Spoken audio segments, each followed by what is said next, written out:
Je vais vous montrer comment faire une sauce caramel aujourd'hui. Donc un caramel un peu liquide, hein, voilà, au beurre salé. Moi je fais beurre et fleur de sel, voilà. Donc on va faire 100 g de sucre dans une casserole à bord haut, hein, voilà, vous voyez, hein, une grande casserole c'est mieux. Voilà. 100 g de crème liquide, entière, hein, c'est meilleur. Voilà. 10 g de beurre et une bonne grosse pincée de fleur de sel, hein, directement dedans, hein, voilà. Alors, on va faire un peu chauffer la crème.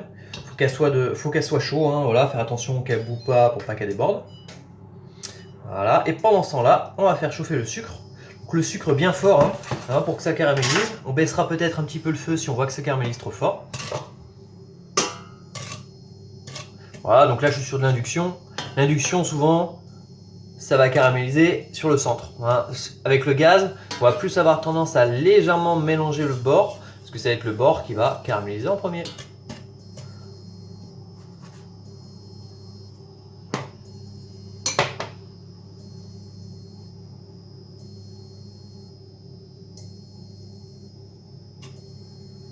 Voilà, bien sûr, il faut faire attention à ne pas se brûler. On peut prévoir un petit cul de poule avec des glaçons et de l'eau, hein, à côté, voilà, de là où on travaille. En cas de brûlure, on plonge tout de suite voilà, les endroits brûlés, la main, souvent sur les doigts, hein, on va pas se mentir, dans ce mélange d'eau et glaçons là, pour refroidir et stopper la brûlure rapidement. Donc là, la crème a commencé à être chaude, hein, elle fume légèrement, hein, voilà, on voit qu'on va descendre, on va maintenir la température. Donc là, je le mets, hein, en gros sur feu doux, voilà. Donc c'est important de faire chauffer la crème, puis ensuite verser sur le sucre caramélisé. Important de le faire chauffer, c'est que ça va éviter d'avoir un gros choc de température, voilà. Et ça pourrait cristalliser le sucre en fait, ça pourrait faire tout simplement des cailloux de caramel et ça mettrait du temps avant de refondre, voilà, c'est pas ce qu'on veut. Là finalement ça caramélise un peu sur le côté, vous voyez, hein. Ça commence gentiment, on peut mélanger, hein, pas de problème. On va faire amener un peu le sucre, voilà. En fait on peut mélanger quand ça commence à avoir une bonne caramélisation. Voilà. Donc là ça va un peu vite, on va descendre un peu, là j'étais sur 14, on passe sur 10. Hop, le sucre commence à bien être dissous partout. On a une belle petite coloration un peu ambrée là, hein. Vous voyez, c'est ça qu'il faut, hein. C'est cette coloration ambrée. Voilà, et là on y est. Là on stoppe tout de suite. On remet sur le feu, on verse la crème directement. Attention, il faut aller vite à ce moment-là. Voilà, donc là il faut faire très attention, c'est que le mélange monte d'un coup. Avec la crème, tout ça, ça va très très vite. Et ça augmente en volume. C'est pour ça qu'il faut une casserole à bord haut, pour éviter de se brûler, hein. Voilà, on va redescendre encore un peu le feu sur 6.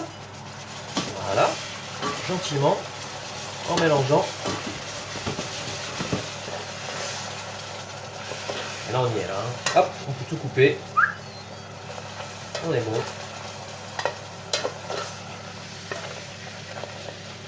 Vous voyez, bon, il y a beaucoup de vapeur, on voit pas très bien, je suis désolé pour ça.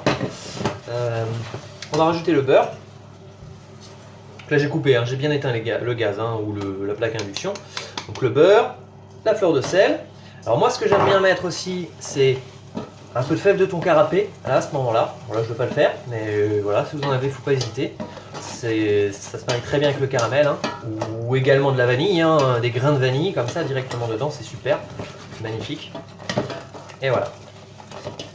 Là vous voyez, on a quand même une coloration qui reste blond, qui tend un peu vers le brun. Donc là on voit peut-être pas trop avec la lumière c'est un peu mieux là. Voilà. Et donc c'est ça qu'on veut, hein, vraiment, hein. Vous voyez, c'est un peu nappant. Il faut savoir qu'en refroidissant, bien sûr, ça va durcir, hein. Voilà. Donc pour la conservation, c'est mieux de le conserver au frigo. Et quand vous l'utilisez, vous le sortez une bonne heure à l'avance. Ou alors, si c'est par exemple dans une boîte hermétique, vous passez la boîte hermétique un petit coup au micro-ondes, léger, hein, pas trop fort, hein. Voilà, pour le ramollir un petit peu, tout simplement, hein. Voilà, ou un peu sous l'eau chaude également. Voilà, vous trouvez des techniques, des solutions. Et là, on y est. Ça va nous servir aujourd'hui un peu en guise de sauce si vous voulez, pour une île flottante. Voilà, ça peut se marier avec plein de choses, hein, avec une bonne glace, crème chantilly avec, là c'est super ça. Voilà. Donc ça on appelle ça le salidou hein, en Charente-Maritime, ça s'appelle le salidou. Voilà, c'est magnifique ça. Ok, donc là on va y aller pour une crème anglaise. Voilà. Donc ça c'est la recette de Monsieur Pierre Hermé, hein, le chef. Voilà.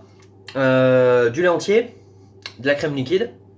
On part sur 100 g de crème liquide, 75 g de lait entier, une gousse de vanille, donc égrenée, hein, avec les grains fendus, voilà.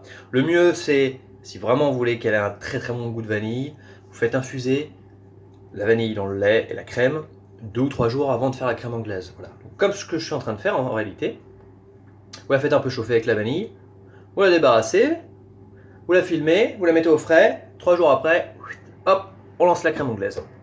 Donc là j'ai mon lait et ma crème qui chauffe. On va blanchir jaune d'œuf et sucre, 40 g de jaune d'œuf pour 40 g de sucre. Voilà. Donc blanchir, hein, on prend un fouet et on mélange. On fouette jusqu'à ce que le mélange blanchisse. Hein. Voilà. On fait exactement pareil pour une crème pâtissière, un appareil à flan, ce genre de choses.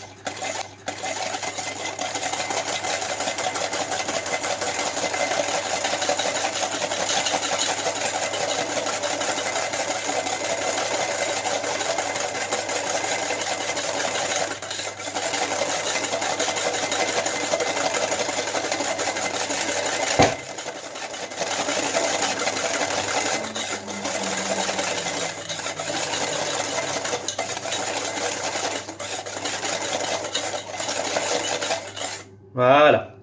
Là on y est. Vous voyez, bon, on voit pas très bien forcément, hein, les lumières et tout, mais ça a quand même un peu blanchi. Voilà. Là on y est. On va verser le mélange. Du lait qui commence à être bien chaud, là on voit, on commence à fumer légèrement. Hop. On verse à peu près la moitié dans le cul de poule. Voilà, les petites pousses. Voilà. On mélange. On remet tout dedans. Un petit coup de fouet léger. On enlève le fouet et on va faire à la spatule. Ok. Si vous avez une maryse ou une corne, hein, on récupère quand même l'excédent du cul de poule. On va mettre dedans. Voilà.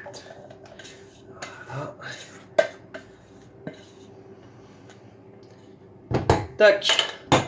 Et là, on mélange, on s'arrête jamais. On s'arrête jamais, on surveille le feu. Crème anglaise, c'est feu doux. Ok, c'est feu doux. Si on voit que ça va un peu trop vite, hop, tout simplement, on enlève du feu. On mélange gentiment à la spatule, toujours. Hein, voilà, on appelle ça vanner, hein, c'est le terme exact. Voilà, on mélange. Voilà, le but, c'est que le jaune d'œuf coagule un petit peu. Hein. Normalement, on s'arrête, si vous avez une sonde, hein, on s'arrête à 80 degrés pour une crème anglaise un peu épaisse. Hein. Voilà, on va le remettre un petit coup sur le feu. Hop.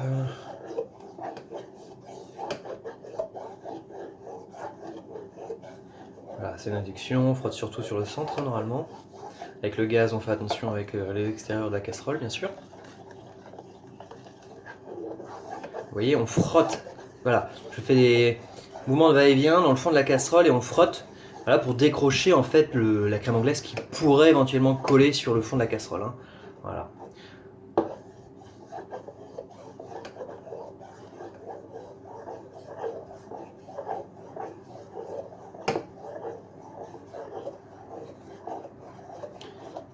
Pour vérifier si elle est cuite, on prend la spatule, un coup de doigt dessus, et normalement, si jamais, on va le refaire, parce que là je sais que j'ai pas beaucoup de crème sur la spatule, voilà. Hop, on va le refaire, comme ça. Bon là on voit rien du tout, c'est-à-dire que, en fait, si jamais on voit bien que ça se sépare en deux dessus, hein, que les deux mélangent, que ça fait un trait au milieu, crème anglaise sur les deux côtés, là, commence à être un peu épaisse, ça veut dire que c'est cuit tout simplement.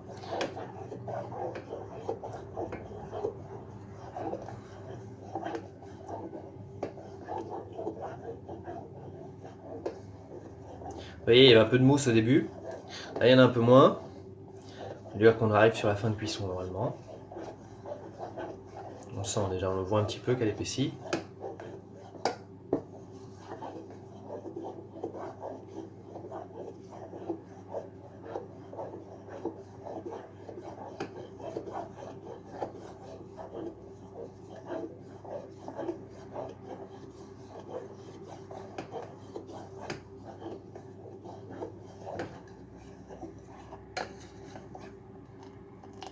Ça commence, on est sur la fin de cuisson là.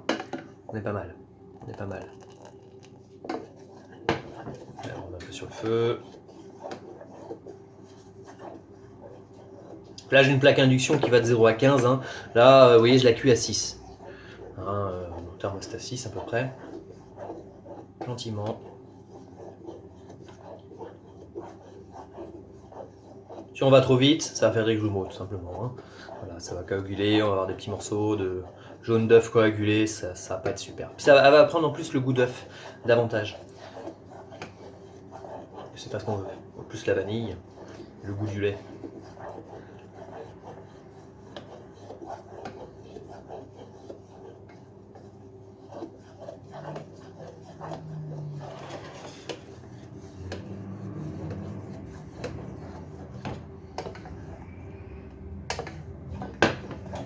Ok, là, on peut s'arrêter là. Si vous l'aimez un peu liquide, mais quand même assez épaisse, vous voyez là, ça met plus de temps à se refermer. Voilà. Là, on pourrait s'arrêter, elle est cuite. Mais moi je l'aime un tout petit peu plus épaisse que ça quand même.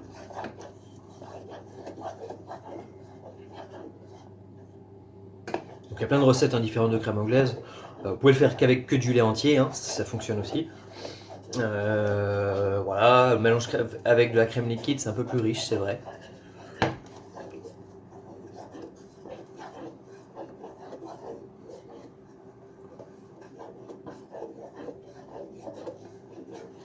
Pareil, donc là j'ai mis de la vanille. Ça se fait aussi à la fève de tonka, hein. Moi j'aime beaucoup la fève de tonka, c'est vrai. Et ça se marie très bien avec. Hein. Voilà, là on est pas mal. Là. On va s'arrêter là pour la cuisson. On débarrasse d'un cul de poule. Voilà, on laisse refroidir un petit peu et au frigo. Ok, alors là je vous montre juste une petite technique hein, de cuisinier ou pâtissier également. Hein. Voilà, quand on veut recouvrir par exemple une casserole avec du papier sulfurisé, c'est utile dans certaines préparations. Alors, qu'on fait un grand rectangle. Ok, on le plie une fois, en deux. On le plie une deuxième fois, en quatre. Ok, là vous voyez, on a le coin qui est ici là, hein, le coin fermé là. Ok, ici. On va prendre la partie plus petite hein, et refermer sur ce coin là, comme ça, comme un avion en papier un peu. Voilà. On ferme une fois, on plie, on replie, tac, on replie, tac, et on replie. Tac. Une fois qu'on a ça, on prend une casserole ou là, éventuellement, un panier en bambou, hein, parce que je veux faire à peu près le diamètre de ce panier.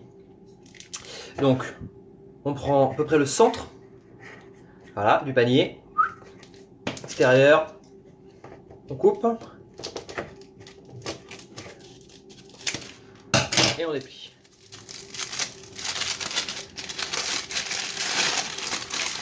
Tac, on a un beau petit rond, un petit cercle, on vérifie, on est pas mal là, on est pas mal. Ok, on va l'ouvrir un peu parce qu'en fait si vous voulez là je veux que la vapeur se sorte par le dessous. Donc on va se faire un petit trou au centre et je vais prendre un cure-dent et je vais faire quelques trous sur le tour. Ok, alors là on a nos blancs d'œufs, hein. On a récupéré donc les blancs d'œufs de la crème anglaise qu'on n'a pas utilisé. Hein. Donc 2 blancs d'œufs ça fait environ 60 grammes. Dans le fond de la cuve du batteur ou dans la cuve de poule à la main, hein, si vous n'avez pas de batteur mélangeur électrique. Voilà, voilà. On va se mettre, hop, une petite pointe de sel fin, encore un peu. Voilà. Ok. On descend, on commence à battre et on va rajouter le sucre au fur et à mesure.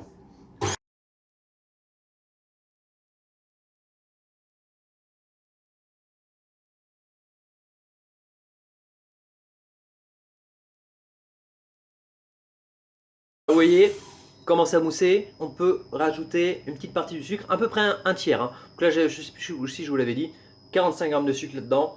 Je vais mettre à peu près un tiers dedans. Voilà, on va continuer à battre.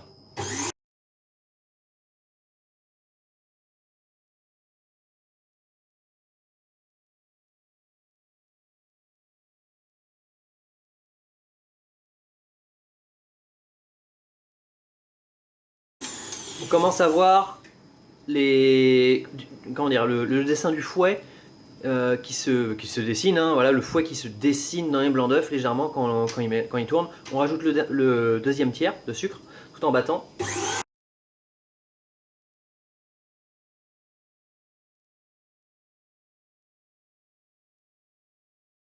Ok, ça commence à s'affermir un peu, vous voyez, ça commence à accrocher légèrement hein, au fouet. On rajoute le dernier tiers, on mélange à fond, une vingtaine de secondes environ, et c'est bon, on est prêt.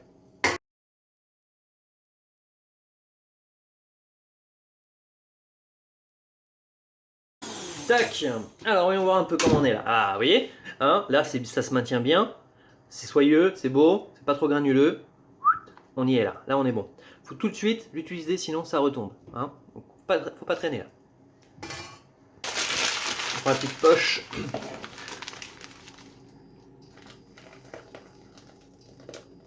Ah, c'est pas mal, pas trop, parce qu'après il faut mettre le couvercle quand même, voyons voir, ça passe. Ouais, ça passe nickel. Ok, ensuite, première à la poche à douille, hein, vous voyez, c'est joli, c'est sympa. Deuxième cuillère. Hop. Ou à la louche. On va se faire une petite quenelle rapide. Grossièrement. Hop. Tac. Comme ça. Super. On va racler un peu.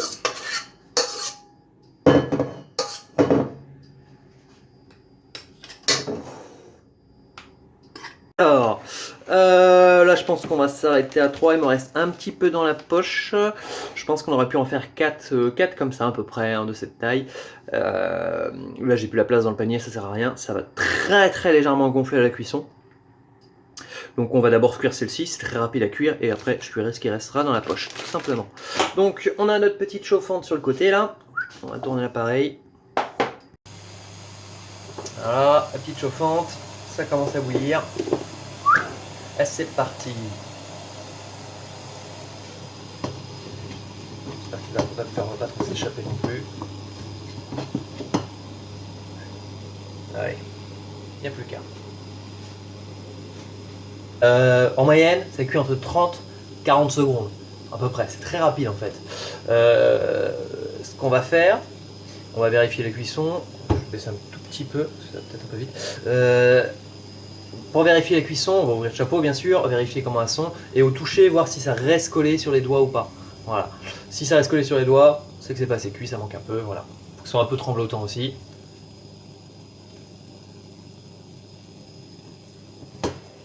Hop là. Vous voyez là, ça a un peu gonflé, à mon avis c'est cuit. Déjà, on va enlever ça. Oh oui, c'est rapide. Ah ouais, c'est nickel là. Super, vous voyez, regarde.